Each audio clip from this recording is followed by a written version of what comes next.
Hello everyone, स्वागत है आप सभी लोगों का शिक्षा फॉर नौकरी में। इस वीडियो लेक्चर में हम लोग देखने वाले हैं यू टेट उत्तराखंड 2022 के लिए मॉक टेस्ट देख रहे हैं।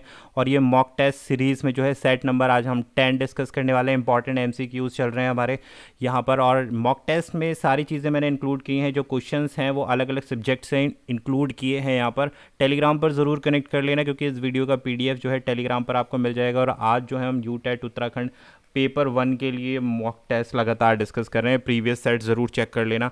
इंग्लिश और हिंदी दोनों में मैंने क्वेश्चन इंक्लूड किए हुए हैं। स्टार्ट करते हैं अपनी आज की वीडियो, जिसमें क्वेश्चन नंबर 1 रहेगा हमारा सीडीपी के लिए। हिंदी और इंग्लिश दोनों में मैंने एक्सप्लेनेशन देनी है, तो वीडियो को लास्ट तक देखना। और वीडियो पसंद आए तो यार चैनल को सब्सक्राइब कर देना। क्वेश्चन नंबर 1 बोलता है कि भाई सीडीपी से क्वेश्चन है पेपर 1 के लिए, हिंदी इंग्लिश, और साथ साथ में मैंने इसमें ईवीएस के क्वेश्चन भी इन्वॉल्व किए हैं। कि Raj learns every lesson taught very quickly but Rahul takes longer time to learn. This denotes the developmental principles of individual difference, adoption, thinking process या फिर intelligence। अब हिंदी में देख लेते हैं इसको। राज हर पार्ट को बहुत जल्दी से सीखता है, लेकिन राहुल को उसे सीखने में अधिक समय लगता है। यह निम्नलिखित में से किसके विकास सिद्धांतों को दर्शाता है? व्यक्तिगत अंतर को, अनुकूलन को, विचार प्रक्रिया या फिर बुद्धि। तो भाई बहुत आसान सा क्वेश्चन है सीडीपी का। ये जो है इंडिविजुअल डिफरेंसेस को बताता है, यानी कि व्यक्तिगत अंतर को बताता है। कि कोई एक बच्चा ए है जिसका नाम क्या है? राहुल। और एक बच्चा बी है जिसका नाम क्या है हमारे पास? राज। एक का नाम राज है ए का, और दूसरा का नाम क्या है? राहुल। तो भाई राज जो है, जो लेसन पढ़ाया जा रहा है उसको अच्छे से लर्न कर रहा है, लेकिन राहुल नहीं कर पा रहा। तो ये क्या इंडिविजुअल व्यक्तिगत अंतर कहलाता है। सीखने का जो अंतर होता है कि हर एक व्यक्ति दूसरे व्यक्ति से अलग है। हो सकता है कि किसी और मेथड से समझाया जाता तो राहुल उसको जल्दी सीख जाता और राज नहीं सीख पाता। तो इसी को हम बोलते हैं व्यक्तिगत अंतर, इंडिविजुअल डिफरेंसेस।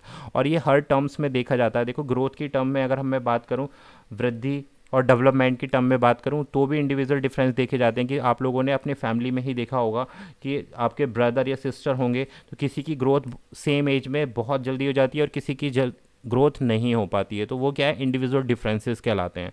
नेक्स्ट बढ़ते हैं आगे क्वेश्चन नंबर 2 के साथ में। Development is based on certain principle, which of the following is not the principle of development. CDP का क्वेश्चन है। अगेन ग्रोथ एंड डेवलपमेंट से क्वेश्चन इंक्लूड किए गए मॉक टेस्ट में। भाई वृद्धि और विकास वाला जो चैप्टर है बहुत इंपॉर्टेंट है सीडीपी पॉइंट ऑफ व्यू से, ये मिस नहीं करना है बिल्कुल भी। इसकी डिटेल्ड क्लासेस हम आपको देखने वाले हैं। आगे वाले जो लेक्चर्स आएंगे उसमें सारे टॉपिक्स को मैं कवर अप करूंगा। तो ऑप्शंस देखते हैं। Principle of continuous development, principle of sequential development, principle of interaction of maturation and learning, या प्रिंसिपल ऑफ रिवर्सिबिलिटी।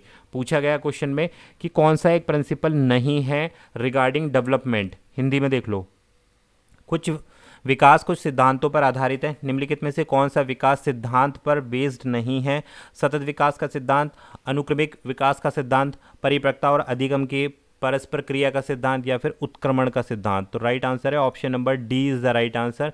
भाई देखो, विकास के टर्म में बात हुई है। डेवलपमेंट जो है कभी भी रिवर्सिबल नहीं होता। रिवर्सिबल का मतलब, अगर सपोज आपने कोई एक लेसन, कोई एक पार्ट अपना लर्न कर लिया है, समझ लिया है, तो क्या ऐसा हो जाएगा कि इन फ्यूचर आप उसको ये कह दो कि हाँ मुझे ये लेसन जो है समझ में नहीं आया या मैं भूल गया? ऐसा नहीं होता। एक बार जो चीज़ें आपको कैप्चर हो गई हैं तो वो आपको याद रहती हैं, क्योंकि डेवलपमेंट कभी भी रिवर्स नहीं होता, वापस पीछे की तरफ नहीं जाता। सपोज आपकी एक सर्टेन हाइट बढ़ गई है, 5 फीट 6 इंच के हो गए हो आप, तो अब आने वाले टाइम में आप ये थोड़ी कहोगे कि भाई मैं 4 फीट का हो गया।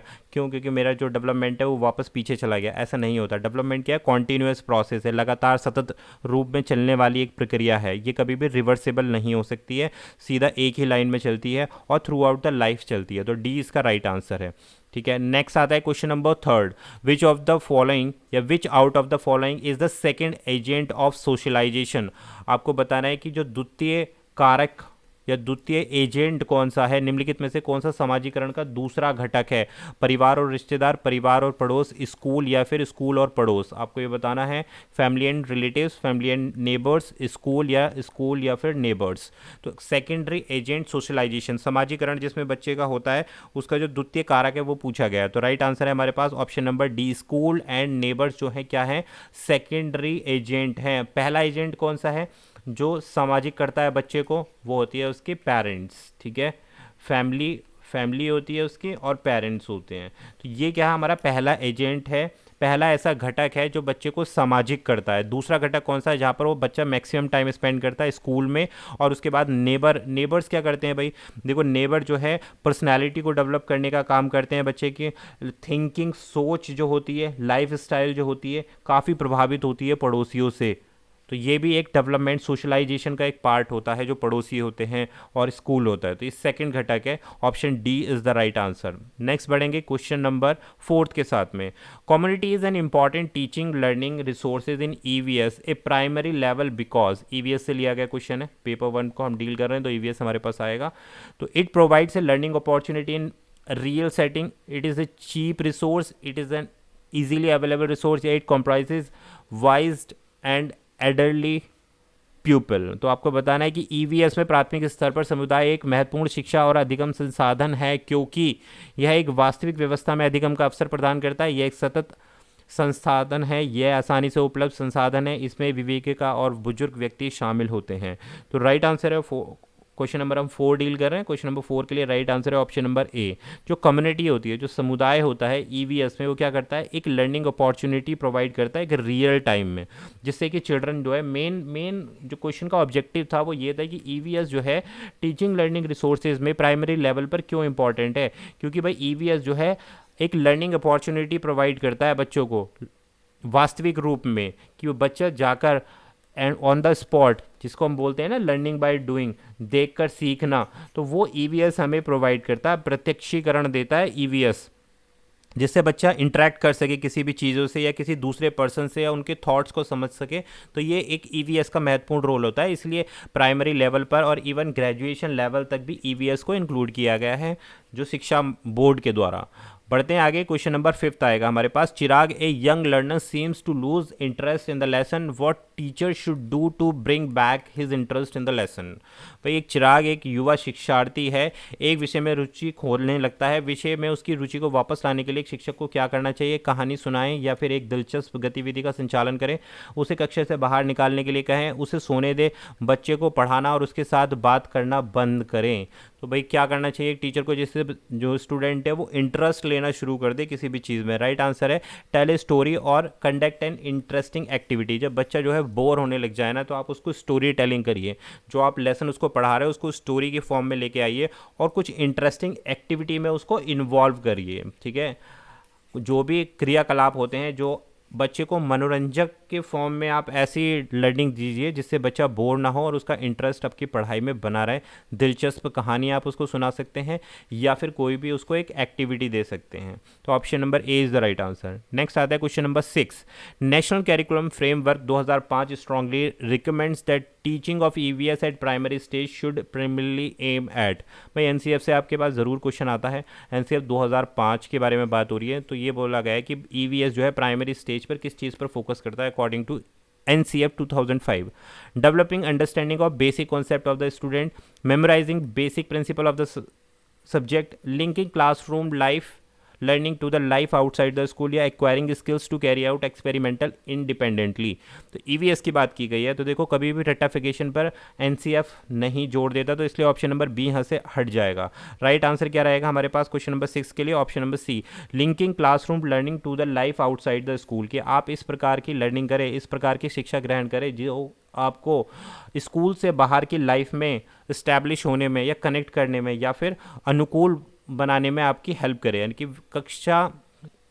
कक्षीय अधिगम को विद्यालय के बाहर के जीवन से जो जोड़ती है, ऐसी शिक्षा आपको दी जानी चाहिए। इसलिए ऑप्शन नंबर सी है कि अकॉर्डिंग टू राष्ट्रीय पाठ्य चर्चा की रूपरेखा जो 2005 है, वो प्राथमिक स्तर पर पर्यावरण अध्ययन शिक्षण का प्रमुख उद्देश्य ये होना चाहिए कि जो आपने लर्निंग करी है वो बाहरी जीवन से आप लोगों को जोड़ सके, कि जो आपने एजुकेशन ली है उस एजुकेशन का यूज़ आप अपनी लाइफ में कर सकें आगे, तभी उस एजुकेशन का कुछ फ़ायदा है। और यही हमारा एनसीएफ हमें बोलता है। ऐसा नहीं है कि आपने बुक पढ़ी और वो उस बुक्स में जो भी आपने नॉलेज ली है, जो भी आपने ज्ञान अर्जित किया है, उसको आप जो है बाहर की लाइफ से कनेक्ट ही नहीं कर पा रहे हैं, उसका आप यूज़ ही नहीं कर पा रहे हैं, तो ऐसी एजुकेशन का कोई फ़ायदा नहीं है। क्वेश्चन नंबर आता है हमारे पास 7।